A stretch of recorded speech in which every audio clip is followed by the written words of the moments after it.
Welcome to the Rowdy Romp, Episode 2, a podcast by your Rowdies, the loudest and proudest students at every fightin' Texas Aggie basketball game. I'm your host, Joey Mungo, class of 2020. And I'm your co-host, Hunter Prabhu, class of 2022. And before we get started, got to make a t-shirt plug real quick, as usual. We got our Read Rowdies t-shirts on sale at the Texas A&M bookstore or online. They are $13.86. Such an odd number, but you got to love it. That is an odd number. They couldn't just do like 14 or like just 13, something like that. That's 14 cents cheaper for our loyal fans. and every t-shirt bought, the Read Rowdies, we get a portion of that, and it helps us make basketball games more fun, get more signs, fat heads, crazy shenanigans going on. So every little bit helps make basketball games that much more fun and Read Arena that much more intimidating. So please go buy our shirt. We really appreciate it. Yeah, we have some ideas going too for like poster ideas too, so that'll help us. Every t-shirt helps. So for today's podcast, we're going to recap what happened in the Texas A&M versus Texas A&M Kingsville game and what a game that was. Probably closer than it should have been. We'll talk about non-conference play coming up. We'll do a preview of that and look at our big opponents coming up. And then we got, of course, some more Alex Caruso talk. Of course. Fan Q&As. Let's read Rowdies without Caruso talk. Oh, we got to have Caruso talk. And then we'll have some more fun about basketball talk. So let's dive into what happened on Friday night with our scrimmage. Yeah, you tell me more about that because I wasn't at the game. Yeah, you were doing other production stuff. I was helping out with camera work for a high school game, so. Such is the life of media type people. Yeah. So I actually had a bad dream Thursday night where we lost this game. Oh no. And almost happened. I'm not just saying that to be living in the past and saying like, oh hey, like I saw it coming. No, like before the game I was telling people, like other Read Rowdies, like, hey, I had a dream we lost this game. And all throughout the game they were giving me the dirtiest looks, saying, if we lose, this is your fault. So I was honestly scareder than everyone else was because I was like, oh, now I'm going to have to get all this grief from everyone after the game and all these group chats and stuff, and our group meet. It's just going to be, yep, this was Joey's fault for the loss. So thankfully we held on. It was not a clean win. Granted, it was like a single-digit game with like 2 minutes left, which is not what it should be against Kingsville. Well, the good thing is it was an exhibition game, so it didn't matter towards a record, but still, I get what you mean. And watching the game, there are some things you see in there that contributed to why it was so close. First, turnovers. Let's see. We had 20 good, but we did have 19 assists, which shows we were having an emphasis on trying to pass the ball. And a lot of those turnovers, if you go back and watch the game, you'll see that a lot of those turnovers came from balls coming off two hands and a lot of passes that could have been easy open shots. Our players, sometimes it was the pass, I will say that, but more often than it should have been, it was the player catching a pass and not really catching it cleanly and having to like readjust with their hands. And those should have been open shots and more assists. And that's definitely be an emphasis on Buzz. You listen to him talk on his weekly radio show or after practice, and he talks about, it's like, I want my guys catching the ball with two hands, and you could see that was a point of emphasis during the game. Another reason for turnovers, you could see on multiple possessions coming down the court, there was some miscommunications with plays, and whoever was running point, they'd call a play, and then someone would look really confused. I remember Savion did it once, and some other players, they looked confused, like, wait, what'd you say? And luckily, we have a very lenient home versus away schedule. We don't play a true road game until 2020. Yeah. I think Arkansas is our first true away game this year. Is it? Okay. Yeah, because we play Texas on a neutral site. Right. And when we play in Orlando, which is more neutral. Of home games. So we don't play an away game until Arkansas during conference play. That's good. So at least we'll have a lot of time to work on getting those plays done before we have to go into a hostile environment. Because Arkansas, they can get loud. They're a good hostile environment in SEC play, that's for sure. Yeah, didn't Billy quote that playing in Arkansas is like the hardest in the SEC or something like that? Yeah, and when we went there, they had that quote up in their stadium. Yeah. When we went there last year. It was like, oh, yep. Unnamed. Oh. Everyone knew it was Billy Kennedy. Yeah. So Arkansas, they definitely will be a test, but I think hopefully the play calling stuff should be sorted out by then. If it's not, then there are bigger issues on the team. I think part of that issue, too, is that we got a new coach, and you got to get used to the system first. Exactly. One of the major themes I think I'm going to be preaching today is patience with this team, because what we saw in the game is a lot of these new guys, it's going to take some time to get integrated with the team, and a lot of the old guys have to learn how to play with the new guys. Right. And that was another reason for the turnovers, just all these new guys. And the starting lineup we had was very interesting. To say the least. It's small, like from looking at it, because you got French, who's 5'6". Yeah, we played French and Mitchell as the guards. Then we had JJ Chandler as a very small 3, but he's athletic. And then Savion at the 4, and then we played Miller at the 5 to start the game. Yeah, that's really odd. And then Savion at the 4, and then we played Miller at the 5 to start the game. Yeah, that's really odd. And so Miller's only 6'7", right? Miller's 6'7", but man, he plays big and he's explosive. That's good. We need big explosive players. So he impressed me. Him and Quentin Jackson, those two guys, they definitely impressed me. Quentin Jackson, I think he's gonna have to step up big because TJ, he rolled his ankle at the end of the game. Where did Quentin Jackson come from again? He was a JUCO transfer. Okay. I don't know where he went or came from off the top of my head, but he's a JUCO transfer. Well, it says he went 7 for 8 for field goals, so that's not bad at all. Yeah, a lot of that was just driving. Like he was fun to watch. Yeah. And then other guys who got big time minutes. Let's see, TJ off the bench, but he rolled his ankle. Goltekin got a good amount of minutes, 18. Yeah, Yavuz. He was interesting out there. I don't know what to think of him yet, but he brought the energy, so you can't hate that. That's good. We'll see how Buzz uses on the court, from what I could see. He's supposed to be a forward, right? Yeah, he's a forward, but he can play positionless basketball, it seems like. Okay. But that almost could be a knock because I don't think he's that strong as like a power forward, even though he has the size to probably do that in college. So he's most likely like a small forward. So he's going to be like a shooting guard small forward. Yeah, he's probably going to be a bigger small forward if you're actually looking at what the positions are. But Buzz, if you listen to him, he's trying to preach positionless basketball. And so I think Yavuz is going to be a good part of that. Hopefully he can strengthen up and become a bigger presence inside. But right now, I think he's going to struggle with that. Yeah. The good thing is it seems like for a trend with Buzz Williams players, he tries to bulk up his athletes. So for sure they can, like go to the paint hard, post up, rebound, and all that. So I know he's been doing that with a couple of his players. Hopefully Yavuz could do that as well. Yeah. Free throws. That looked like a problem. They were pretty good. So good on that. Okay. Savion's shot, it now goes up. It doesn't just go flat and horizontal. Really? So he has a little more arc to it. Okay. So we're actually recording this game before tonight's game just because of testing. And tonight you're going to see Savion's new and improved shot. It has arc, and it's very, very nice to see that. Was there a reason why he decided to change his shot, or just probably because he wants to go to the league? And probably. If you're going to go to the league, it helps to have a decent shot. That's true. What was it? It looked better. What was 3-point? 1 for 2. That's pretty good. Yeah, he went 1 for 2. Chuck 1 for 7. That's really good. Okay. Yes. So Savion's gonna have to do a lot of work, especially even more that TJ's injured. Right. Not that it didn't seem like Buzz was favoring TJ too much, but I mean he got 21 minutes, but he didn't start. Right. So I don't know what to think of that personally. Yeah. We'll see what happens. Cassius McNeely, we talked about him last time. So I don't know what to think of that personally. Yeah. We'll see what happens. Cassius McNeely, we talked about him last time. Yeah. He's injured. He's in a walking boot. Okay. And just talking with some other people, a.k.a. Michael Klum. Cassius is probably our best shooter, according to him. Really? Yeah, and Michael, he knows what he's talking about, so I trust his opinion. Even better than Chuck Mitchell? Yeah, apparently even better than Chuck Mitchell. Wow. So. Very interesting. Easy buck Cassius. Easy bucks Cassius, nice. We didn't play Aku as much as I thought only we would, 11 minutes. and Buzz relied on players like Miller to really fill in for lacking. And Aku's a big body, what we need, and Nebo's out too. So so we're gonna be without Nebo, and so I think we're gonna see a lot of Miller playing. But coming to Gonzaga, I just don't see how we're gonna deal it because they got plenty of bigs that can eat us alive inside, and Miller.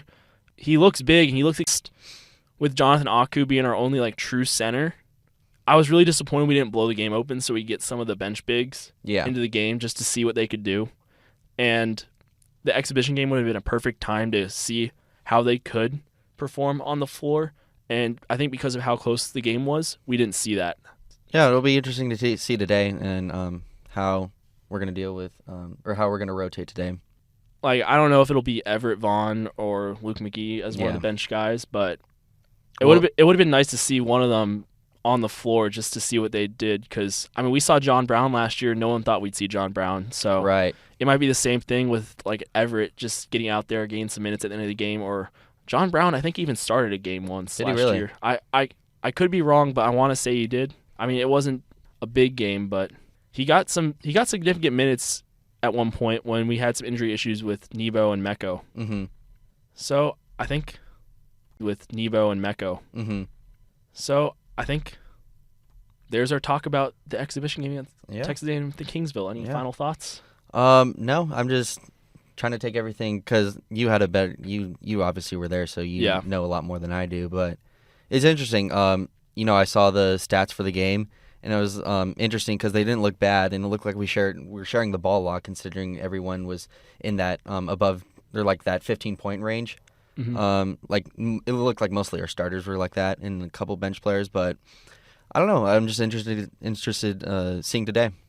I'm not going to be worried unless we start laying eggs in some of the games we're about to talk about. Yeah. So first, let's start with the players. I thought it'd be fun to play a little word association game where we say a player's name, and then we give a word that comes to mind on what they mean to this team, and then that can be kind of our way to discuss these players. Okay. And what they mean for the way to discuss these players. Okay. And what they mean for the Aggies coming up on this 2019-2020 season. All right. And so first, he's injured, but TJ Starks. I'm gonna say athletic. I think he's really athletic. I'm gonna say dog. Dog. Because I think he might be in the doghouse a little bit right now with Buzz, Okay. Still in the doghouse from end of last season, but if he can work like a dog, he's going to be a star for this team. Mm-hmm. So he's got to get healthy first, and then if he can put in the hard work, he might have the highest ceiling out of our upperclassmen for this year, even higher than Savion, I think, just because of, like you said, he's athletic, but he's got to put in some work, I think, to get on A, Buzz's good side, and B, just become a more consistent and selfless player. Yeah. Next up, we have Chuck Mitchell. Ooh, Chuck Mitchell. I'm gonna say splash because because we need shooters on this team. Right. That's true. I was listening to one of Buzz's. I forget if this was his radio show or a press conference, but you can see his quote here. I prefer guys that can make shots. We're struggling in that. Yeah. And this was after a string of saying, like, I like this out of players, I like this out of players, I like this out of players.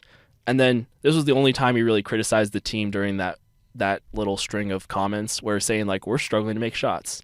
So if Chuck stops making shots, that's going to really hurt our team because he's the only guy that can probably really shoot consistently on the perimeter. Next, J.J. Chandler. I'm going to say shifty. From what I see, he sometimes when he's dribbling, he's very shifty with it, with his crossover moves and stuff like that. He's a little bit of a dark horse, I think. You never want to sleep on him. When he gets going, it's a problem. I'm going to go with bench squad, hyphenated. It's a problem. I'm going to go with bench squad, hyphenated, so that's still one word. But I think he would be awesome he started, but I think he does such a better job off the bench. Just come on, bring the energy, If we come out flat, just bring J.J. Chandler on, let him go all over someone in full court press just to change it up a little bit, Yeah. Do stuff like that and just have him do that. I think it's a better role for him than starting as a 3 personally. He loves those breakaway dunks after a nice J.J. Chandler steal. Yeah. But off the bench would fit him a lot better than in the starting lineup and set him up for more success in the team. Yeah. Next up, we have Savion Flagg. I'm going to say minutes because we're going to see a lot of him on the floor and because he's our workhorse. You know what? I had a word, but I think minutes is like the perfect word for him. Because not only are we going to see a lot of him, but I think the less we see of him, the better, just to keep him rested up. It's like the less we see of him, the better, just to keep him rested up. It's something we talked about last time, but I mean, leading scorer last year, got to keep that guy fresh because we don't want him exhausted come crunch time when we really need him. For sure. Next up, we have Josh Nebo. I'm going to say Lil Shaq because he's 6'9", but dude is big like Shaq like that. I'm going to say please come back. Please return. We need you. I don't know what word to choose for Josh Nebo. Savior. I don't want to go that far because I think Buzz seems like he knows what he's doing to work around Nebo being injured. That's true. But return. There it is. Return. We'll go with return because that's a good one. If he returns, we become a lot better of a basketball team overall and a lot more well-rounded. Even if Buzz wants to play positionless basketball, having a guy like Josh Nebo on the team just makes you that much better. Yeah. Next up, we have Emmanuel Miller. I'm going to let you take that one just because I haven't really seen Emmanuel. Up and play in the post as what we're talking about. He's 6'7", right? Yes, 6'7". I mean, he played bigger than that. Like, we talk about Josh Nebo, he's 6'9", but plays bigger than that. Miller's the same way, and he's going to be important with Nebo out. More important than I realized when we talked about it, just because, I mean, I didn't really see him play. And then Quentin Jackson, seeing him, I'm going to have to go with surprised because, you know, you read about it and you watch some highlight tapes of, like, these guys transferring in from JUCO. You never know what to expect. But I think Aggie's going to be surprised at the kind of quality minutes they get from him, whether it's off the bench or if he has to spot start. Because he got, 19 minutes. He got 19 minutes in the scrimmage. And I have a feeling that he's going to have to take a lot of what TJ was doing. Right. But he's a lot bigger than TJ, so it'll be interesting to see how he fits in, especially with, like I said, positionless basketball. Because 6'5" guard and positionless basketball is really interesting to see how he fits in, especially with, like I said, positionless basketball. Because 6'5" guard and positionless basketball is really good. Looking at the stats from this game, it looks like he's going to have to be your sixth man. Yeah. Considering TJ's out. That's why I'm saying, like, he's going to have to take over for TJ. Yeah. And who knows, maybe he could take it and never give it back, but... Yeah, if he works hard enough. I mean, shoot, if he keeps going 7 for 8 from the field, then yeah. Yeah, 7 for 8. A lot of those were just hard drives, you know, and he gets the ball in the hole, which is all that counts in basketball. Yeah. As long as the ball's getting in, doesn't matter how you do it. I think that kind of is a good way to figure out how we feel about those players and how they can contribute to the team, you know. Not the most in-depth, but I think a lot of our perceptions of these players is going to change as the season goes on, as Buzz gets used to them and what they're good at, and as players get healthier and can fill in more. We could have put Mark French in there, but yeah, even though he started, but I really hope he's not getting significant minutes. He took one shot and it just got blocked. Is that the 0 for 1? That's the 0 for 1 that you see. So he's going to be more like our. It looks like he's going to be our facilitator, mostly, yeah, like, just because of his height and he's actually pretty quick. No. He did not have a good game. No, he had like, what was it, 1 rebound is like his only stat. Well, yeah, he's 5'6". What are you going to expect from a 5'6" guy? No, I know, but it's just like, I love Mark. I love it when he comes off the bench. He gets us hyped at the games. But if we're playing Gonzaga and he's starting, it's not going to be looking good for our team. Mark, I love you. I am the inventor of the French time emoji combination on Twitter. I love you probably more than anyone else at the school. But I think for your sake, you don't want to be starting either, because you don't want to be out there going 0 for 1 while just getting blocked every single game. If we could possibly get him on the podcast, we're not having him listen to this episode. I mean, he knew it's like, true. I'm not going to be the 6'2" guy that drives the lane and can be the everyday point guard for an SEC team. He was walking on because he loves basketball. Yeah. And I think it's unfair to criticize him for being put in positions that isn't what he's comfortable doing. And I don't think that's an unfair analysis of it. That's not to say he's not a good basketball player, because he is a good basketball player. He just might not be the right size to be an SEC point guard. Anyways, enough about Mark French and why I love him so much and why I think he actually does bring a lot to this team still. He does, for sure. We're going to talk about the big games we got coming up. And so we're going to talk about the big games. We're not going to talk about the Louisiana Monroes or the Northwestern States, because we are in the era of Buzz Williams and we don't lose to those teams. True. We got our whole schedule pulled up here. We got Gonzaga here in College Station Reed Arena next Friday at 8 a.m. or 8, not 8 a.m. I always say 8 a.m. At 8 a.m. or 8, not 8 a.m. I always say 8 a.m. 8 a.m. Goodness. No, I'm done with I it. hope that would not happen. No, 8 p.m. Sorry. 8 p.m., okay. I hate 8 a.m. classes, and that's... You're thinking about 8 a.m. classes still. It's test week. I'm just thinking about all kinds of stuff. And then we go to Orlando to play 3 games, and then after Orlando, our next big game is playing the Sips in Fort Worth. And then we play Oregon State here as well. So a great home schedule for Reed Arena for what seems like the first time in forever. We have a lot of good teams. We get 2 big-time opponents. Well, Oregon State, I say big-time. At least they're, Oregon State's reasonable, I'll say. They're in a power conference, as opposed to last year when I don't even remember if we had anyone big off the top of my head. The only ones that I could think of that are big were Auburn, Tennessee, and LSU, and that's about it. I'm not talking about conference. I'm talking about Auburn, Tennessee, and LSU, and that's about it. I'm not talking about conference. I'm talking about conference. Excuse me. Out of conference, Kansas State was pretty much the only big one because they were ranked during the time we that's true. I think we get Big 12 again here this year. Do we? I think so. I could be wrong. But I didn't put them in because they're smack dab in the middle of conference play, so it's not like real non-conference play. Yeah. All right, so I figure we go over just kind of the 6 games that we have? Yeah, 6 games, and we talk about what we expect from these games and what kind of record we should see at the end of these 6 games, because for the most part, these are the only games that we should be evaluated by as a program because they're our big games. And so, first with Gonzaga, that's tough. We might struggle here. Yeah, but that's gonna be our big test right there. The good thing is Killian Tilly, he's still out, and so that's Gonzaga's. It'll take a little bit of a load off our shoulders. Yeah, he's their best big, that's for sure. I don't even think he played last year, but they got a couple other bigs on the roster. They got Drew Timme from J.J. Pierce, and then they got a foreign guy who played really well against us last year.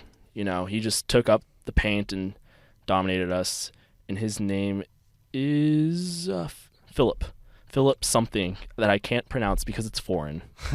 And he is also big. I think he's like 6'10", Tilly's like 6'11", Timmy's like 6'10", in that range. They're just giant in that territory. And so I feel like Gonzaga is just so known for getting like really good foreign players, you know what I mean? Well, that's part of it, where it's just if you're a school like Gonzaga, you're going to struggle to out-recruit the true blue bloods in college. That's why they got Rui Hachimura. Right. Plus, being West Coast, it's easier for a Japanese player than being East Coast because... Absolutely. It's just a different way to recruit and get an advantage that way, because you may not be able to go get all these players from different areas of the country that want to go to blue blood schools because, who doesn't want to go to Kentucky? Who doesn't want to go to Duke? Right. But then you can go to Gonzaga. So they do well in the foreign player recruiting. And so I'm going to say Reed Arena makes the difference in this game if we do win. Reed Arena does make a difference. Billy Kennedy used to say Reed Arena was worth about 10 points if it was rocking. You could see it in the Tennessee game we played. Yeah, we played Tennessee close, and that was our most packed game last year. So when we get students to come, it makes a difference on the energy the crowd brings to our players and how they perform. So if we can get students there, we can definitely compete and we can definitely win. Absolutely. And that's going to be huge. They are ranked 8th in the AP poll and 9th in Ken Palm right now. I would take both those with a huge grain of salt right now, but it kind of gives you an idea of what kind of team they are in that preseason. They're a top 10 team. By the way, we are not ranked in the AP poll and did not receive any votes. And we are... I would assume not either, so... 58? Yeah, 58 in Ken Palm. It's not terrible. And I will say, Ken Palm, it says we are worse than what we really are because he gives a penalty for teams with new coaches.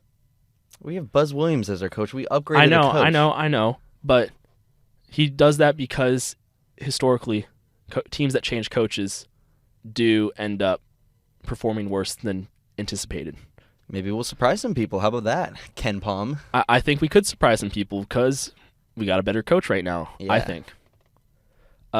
Moving on, we go to Orlando after that game. So that could be like a win or a loss. Gonzaga, like at home. Moving on, we go to Orlando after that game, so that could be like a win or a loss. Gonzaga, like at home, we could shock the world. I would not be surprised.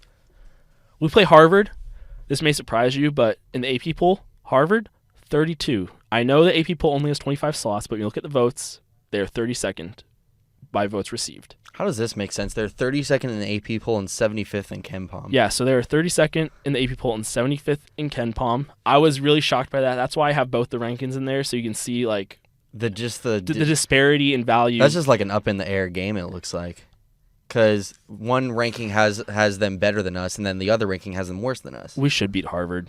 I hope so. I really do. They might have I didn't look at their team at all, but I'm guessing with how highly they're ranked in AP, they might have a very senior team, and that could be bad. But we should beat Harvard. I know one guy who from Modern Day High School in Cal. I don't know if he comes off the bench or if he's a starter, but I just know he's on there. I just wanted to say that. It's always fun when you know people. Yeah, right. On other teams. Yeah. So I'm gonna assume we beat Harvard. Yeah. And then we'll most likely play Maryland next, who is 7th in the AP poll, one higher than Gonzaga, believe it or not. Shout out to Scott Van Pelt. That's SVP. Maryland alum right there. And then in the KenPom, they are 16th. Interesting. So they're a little lower in KenPom than AP. So, like I said, I don't think it really means much whether you're 7th or 16th. That's not really that big of a difference. It's just what KenPom values over AP voters. Yeah. We'll be to play a Mark Sturgeon team if we beat Harvard, probably, unless Maryland really chokes against Temple. And then, yeah, Temple is the opponent we play if we lose. Yeah. And so, I think no matter what, we'll be 1-1 after 2 games. Yeah. At the very least. No matter what, we'll be 1-1 after 2 games. Yeah. At the very least. Yeah. If we really turn up and beat Maryland, we could be 2-0, but I think 1-1's a fair prediction. And then I would agree. And then we're probably going to be playing USC, Marquette, or Davidson in our last game. I doubt we'll be 0-2 and playing Fairfield. Yeah. So Marquette is, what does that say, 26th? 29th. 29th. Sorry, my contacts are a little foggy right now. And then 17th in KenPom. So KenPom's rating them a little higher. USC, Southern Cal, not South Carolina. 46th by votes in the AP poll. And then, was that 48? 48, yeah. Yeah, 48 in KenPom. So about the same, okay. And so they're about a 50th ranked team. And then if you subtract about 10 ratings from A&M, you'll see that we're about the same as USC if you ignore the coaching change. So just another way to look at it. And then Davidson, shout out to Steph Curry, 61st. 61st. Yeah, 61st. And they would be probably, I don't know how to say it. I don't think we'll play Davidson, but there's a chance if we go 1-on-1, we'll play Davidson if they can take a game off someone. Should be one, I assume, hopefully. Yeah, like Davidson's good enough that he could take a game off USC or Marquette. Yeah. I think 2-1 is a very reasonable expectation for Orlando. Yeah. All right, and then moving on, we're going to beat the Sips. We're not losing to the Sips. We're not losing to them. I don't care if they're ranked first. We're just not losing. We're definitely not losing to the Sips. That's not how we operate on this podcast. No. So that is a win, guaranteed. We never doubt when we play the Sips. And then Oregon State, they are 75th in KenPom, and they're also orange, so we're definitely beating them at home at Reed. Yes. So I think we could have that's a reasonable expectation for what we could have going into conference play. Yeah. We're finally going to be rewarded with all these years that I've been here, since my freshman year. We've had a not very nice home schedule at Reed, and we've had some pretty difficult away schedules. This year's really nice. And this year we're finally being rewarded for that, and hopefully our team can really take advantage of that because we could really use this to figure out how to play as a team under Buzz, and then when we get into conference play, we can hit the ground running. So I don't think these games are going to be all that easy. No, not at all. But I think if we're patient with this team, you're going to see that over the course of these 6 games, plus all the other smaller games we play against mid-majors, you'll see that this team gets better as non-conference play goes on. And by the time we get to SEC play, we're going to be better than what everyone is predicting us to be in the SEC. Yeah. So I got also on our little docket. At least Ken Palm's being nice to us in the SEC rankings. Yeah, so we have our SEC predictions by various sites. Yeah, so we have our SEC predictions by various sites. So Ken Palm has this as predicted as the 10th best SEC team before the season starts, which is actually higher than I was expecting from Ken Palm, especially because, like I said, we get penalized there for having a new coach. Sports Illustrated, who I don't think is very reliable anymore. They're kind of a joke, if I'm being honest. 13th, so 13 out of 14. CBS has us 12th, and so do the SEC writers. So there's just SEC writers from local news sources. Okay. So we're going to be predicted bottom 4 pretty much, which is really all that matters for the SEC tournament because bottom 4 have to play the playing games. Yeah. It's not looking too good. I think we'll be better than that personally. Obviously, that's such a homer thing to say. We're a homer podcast. But just looking at the team we have, we're going to be better than last year. Last year. We're going to be better than last year. There's no way we're not last year. There's no way we're not. Like, we have better players. I agree with you. And I think Buzz is going to get more out of our players than Kennedy did. And most importantly, by the time we get to conference play, it's when our team should be hitting their stride. Like I said, it's going to take some time for these guys to mesh, and it may not look pretty at the beginning, but we got a couple months to figure that out. You do. And I want to say Arkansas is our first conference game, right? No, Arkansas is our first because we play didn't Texas, you say Arkansas is our first? Yeah, we play Texas Southern on the 30th. Yeah. And then Arkansas, I think it's our first game in January. It's Arkansas, yeah. And so we go on the road there, and come Arkansas, I think our team should know how to play with each other. Yeah. Buzz is going to know how to put our players in the right position because he'll have 10, 12 games. Not 10, 12 games. Yeah, like 10 games. Is that right? Yeah, 10 games. Yeah. Yeah, 10 games to figure out how to get our players in the best position to succeed. I think it'll be a fun season when come league play. I agree. It's going to be very interesting to see. We got a couple questions from our listeners / fellow Rowdies. Twitter and Instagram followers. Yeah, so you want to read those off? Because you're the big Instagram guy. So the first question is from our very own Justin Cox. Shout out to him. He does great work with the row sheets. He asks, what are your expectations for Texas A&M basketball? What will you consider a success? So I think we just talked about the record that we expect from non-conference play. So looking at those big teams, those big 6 games and those big teams, 2 losses would be reasonable and successful, I'd say. Yeah. And then conference play, just get to 9-9. Honestly, yeah. Like if we can get to 500, that'd be a big year for us. Oh yeah, anything like 500 or above, I consider a success. Yeah, we'd have a great record then. Yeah. If we're at 9-9, so let's hope a great record then. Yeah. If we're at 9-9, so let's hope and pray that that's what our team is, and I think that would be a great year for us, and we'll be knocking on the door of the tournament NIT if we can do that and shock some people. All right. Next question is from George Kopp. Also with Reed Rowdies, he asks, what does the loss of TJ Starks mean for our depth to start the season? Well, like we were saying earlier, he looks like Buzz's plans was for him to come off the bench.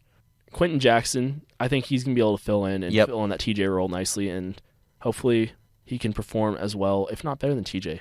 Competition breeds excellence, so if we can get more competition in this team to make our team better, I'm all for that. Yeah, I agree.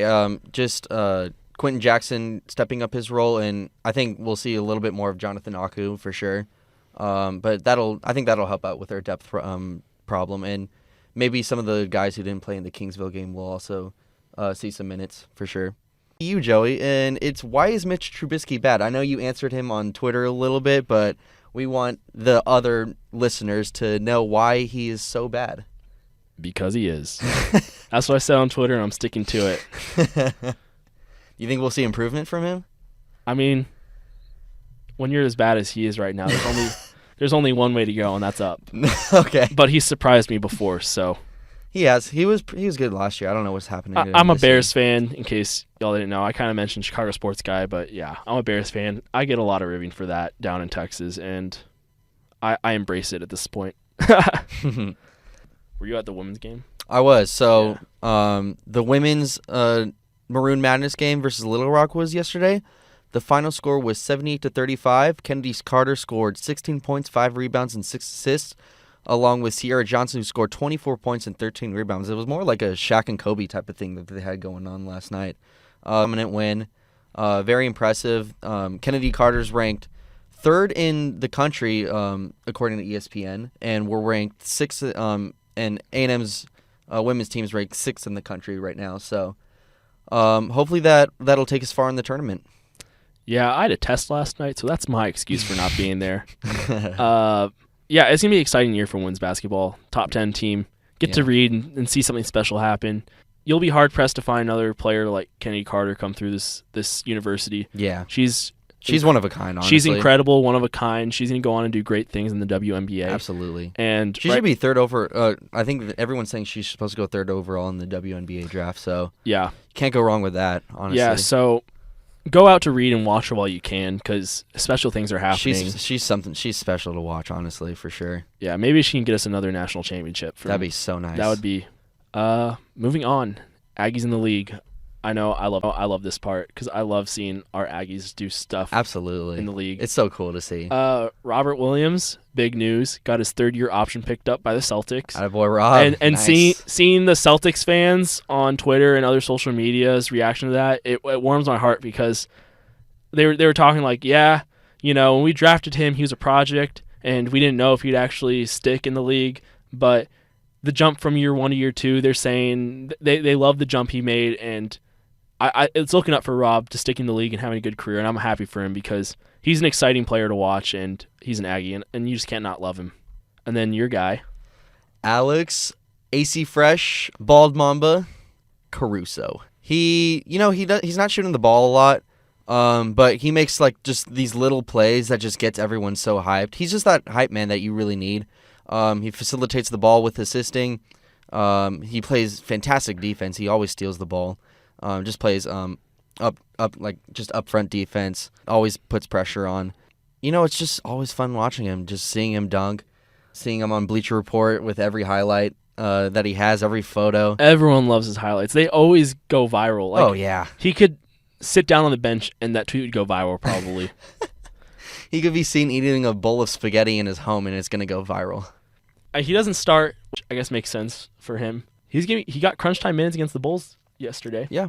And how about that steal and the and one on Zach LaVine? It's so cool to see. Yeah, that was such a great play. Like, here's this guy who's playing summer league like 2 or 3 years into the league, and then now he's getting crunch time minutes at the end of an NBA game and getting chest bumped by LeBron after a clutch and one. So cool.